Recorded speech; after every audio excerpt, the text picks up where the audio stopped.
Atos dos Apóstolos, capítulo 26. Discurso de Paulo ao rei Agripa. Agripa disse a Paulo: "Tens permissão de fazer a tua defesa." Paulo, então, fez um gesto com a mão e começou a sua justificação. "Julgo-me feliz de poder hoje fazer a minha defesa, na tua presença, ó rei Agripa, de tudo quanto me acusam os judeus, porque tu conheces perfeitamente os seus costumes e controvérsias. Peço-te, pois, que me ouças com paciência. Minha vida, desde a minha primeira juventude, tem decorrido no meio de minha pátria e em Jerusalém, e é conhecida dos judeus. Sabem eles, desde longa data, e se quiserem poderão testemunhá-lo, que vivi segundo a seita mais rigorosa da nossa religião, isto é, como fariseu. Mas agora sou acusado em juízo, por esperar a promessa que foi feita por Deus a nossos pais, e a qual as nossas 12 tribos esperam alcançar, servindo a Deus noite e dia. Por essa esperança, ó rei, é que sou acusado pelos judeus. Que pensais vós? É coisa incrível que Deus ressuscite os mortos? Também eu acreditei que devia fazer a maior oposição ao nome de Jesus de Nazaré.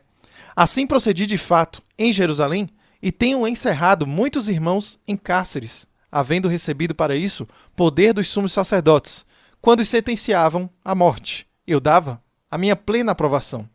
Muitas vezes, perseguindo-os por todas as sinagogas, eu os maltratava para obrigá-los a blasfemar, enfurecendo-me mais e mais contra eles. Eu os perseguia até no estrangeiro. Nesse intuito, fui a Damasco com poder e comissão dos sumos sacerdotes. Era meio-dia, ó rei. Eu estava a caminho quando uma luz do céu, mais fulgurante que o sol, brilhou em torno de mim e dos meus companheiros. Caímos todos nós por terra e ouvi uma voz que me dizia em língua hebraica: "Saulo, Saulo, por que me persegues? Dura coisa te é recalcitrar contra o aguilhão."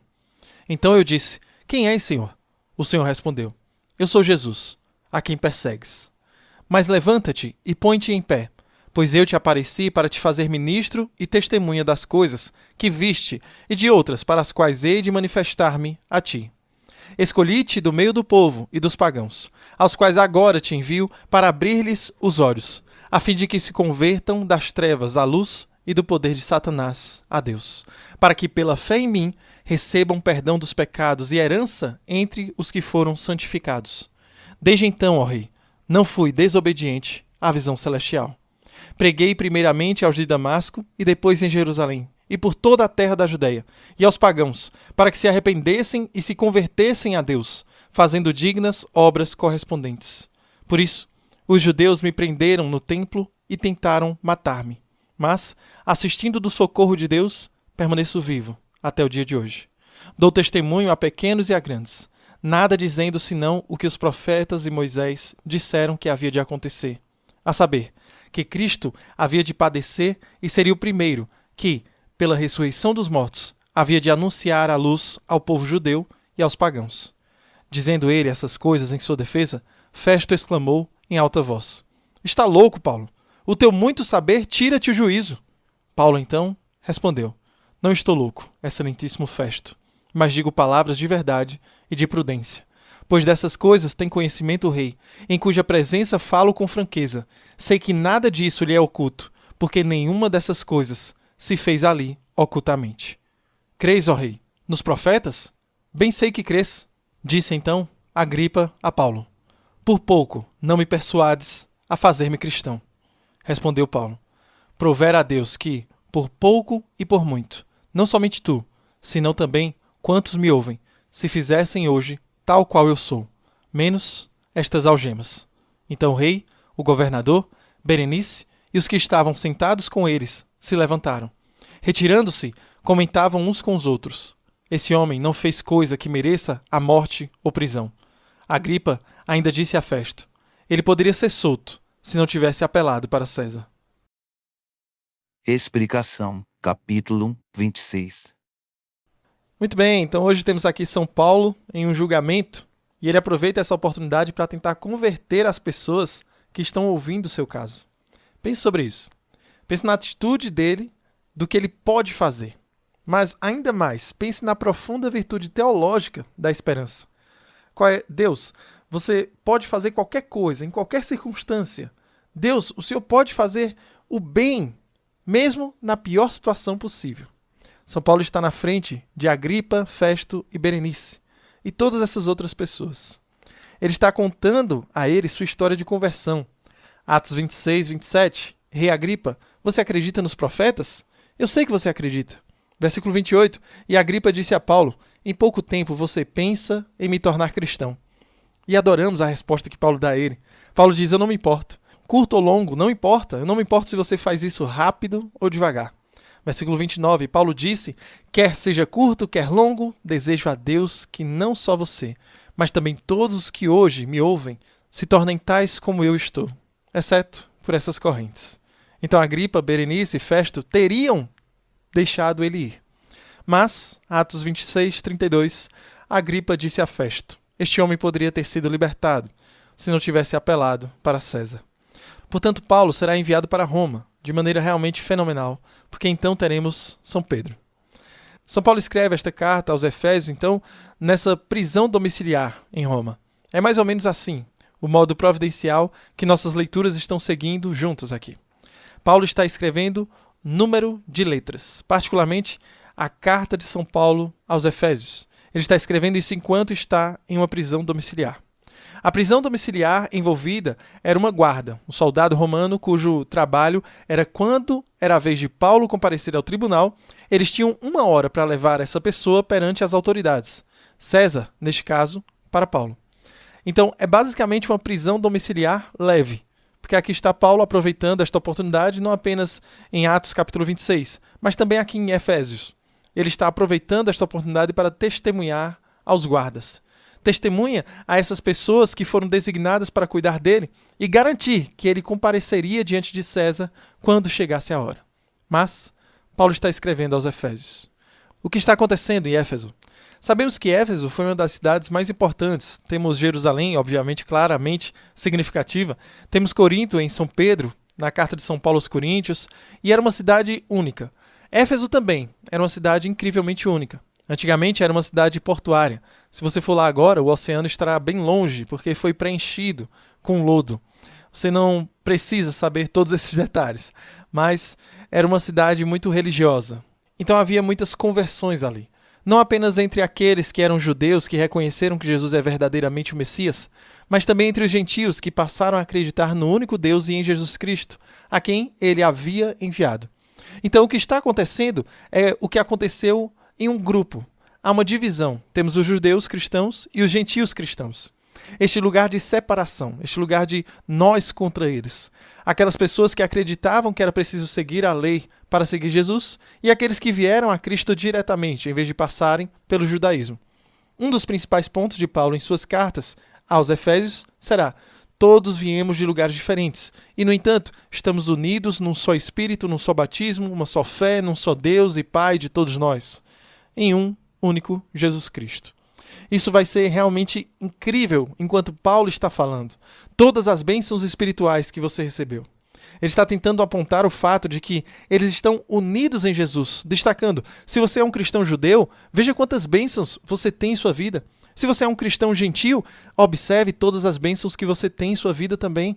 Efésios 1, de 5 a 8, ele nos destinou em amor para sermos seus filhos por meio de Jesus Cristo, segundo o propósito de sua vontade, para louvor de sua glória, graça que ele nos concedeu gratuitamente no amado. Nele temos a redenção pelo seu sangue, o perdão das nossas ofensas, segundo as riquezas da sua graça que ele derramou sobre nós. Isto é para os cristãos gentios e para os cristãos judeus. Paulo está deixando absolutamente claro que ele tem muitas coisas reservadas. Efésios 1, 19 a 21, e qual a imensurável grandeza do seu poder em nós, o que cremos segundo a operação do seu grande poder que ele realizou em Cristo, quando ressuscitou dentre os mortos e o fez sentar-se à sua direita nos lugares celestiais, muito acima de todo governo, autoridade, poder e domínio. Paulo está destacando o fato de que vocês estavam mortos e agora estão todos vivos em Cristo Jesus. Se você veio de uma tradição judaica ou você veio de uma tradição greco-romana, você estava morto e agora você está vivo. Esse é o tema da segunda metade do capítulo 2. Você agora é um de Cristo. Uma das falas favoritas do Padre Mike que ele cita está aqui, na carta aos Efésios, capítulo 2, São Paulo está resumindo esse processo de passar da morte para a vida, e o versículo 3 ele vai dizer: entre estes, todos vivíamos nas paixões da nossa carne, seguindo os desejos do corpo e da mente, e por isso éramos por natureza filhos da ira, como o resto da humanidade. Ele diz nós, o que significa cristãos judeus, cristãos gentios. Aqui é onde nós morávamos. Mas, Efésios 2, 4, mas Deus, se você quiser apenas escrever algo, colocá-lo em uma almofada ou colocá-lo acima do espelho, sobre a pia do banheiro, use estas duas palavras, mas Deus. Assim, estávamos mortos em pecado, mortos em nossa natureza humana quebrada. Aqui estamos nós, de novo, filhos da ira, como o resto da humanidade.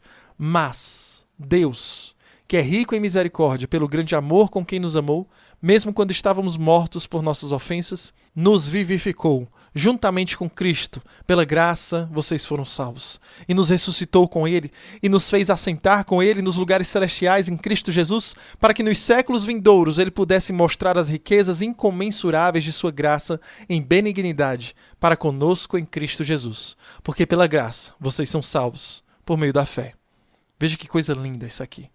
Este é o dom de Deus. Fomos salvos pela graça através da fé. Lembre-se disso. Sabendo que o objetivo de Efésios é: estamos unidos como um só. Cristãos judeus, cristãos gentios, todos fazemos parte de uma mesma família em Deus. Ele destaca o fato dos gentios. Versículo 3. Éramos por natureza filhos da ira. Mas então ele destaca os gentios, que é algo tão belo, tão bom. No versículo 12, lembre-se de que você estava naquela época, ou seja, antes de conhecer Jesus, separados de Cristo, alienados da comunidade de Israel. Lembre-se de que eles não faziam parte das promessas de Israel e estranhos aos convênios da promessa. E aqui está a linha sobre a qual o Papa Bento XVI escreveu. Efésios 12. Não tendo esperança e sem Deus no mundo. Pense sobre isso. Não ter esperança e viver sem Deus no mundo. É assim que muitas pessoas vivem agora.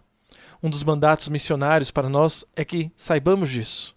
Todos aqueles que não conhecem Jesus Cristo, quem não sabe quem Deus realmente é, a ideia de esperança é apenas uma ilusão.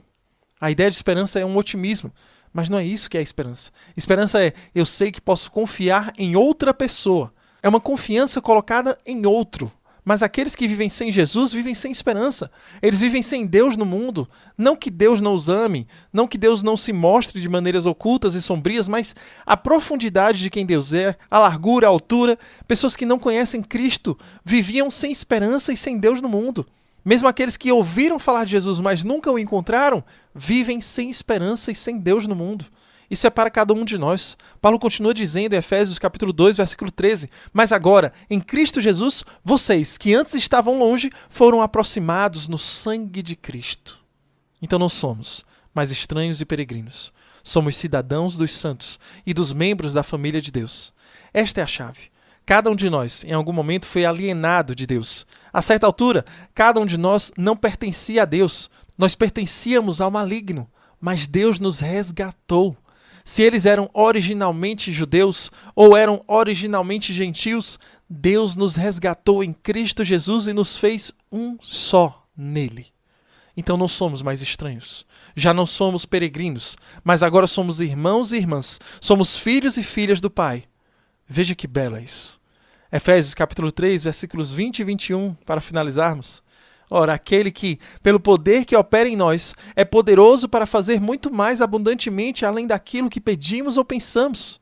A Ele seja a glória na Igreja em Cristo Jesus, por todas as gerações, para todos sempre. Amém. Acho que essa é uma ótima oração para a gente terminar hoje. É um presente que Deus nos concede a graça. Para poder passarmos pelo início dessa carta aos Efésios de São Paulo, nós perseveramos na confiança de que temos uns aos outros. Estamos unidos em Cristo Jesus. Assim caminharemos, assim nos aproximaremos cada vez mais dele e assim alcançaremos, com a graça de Deus, o céu, a eternidade, onde lá conviveremos com todos estes, em comunhão com Deus Todo-Poderoso. Que Deus abençoe você e reze por mim.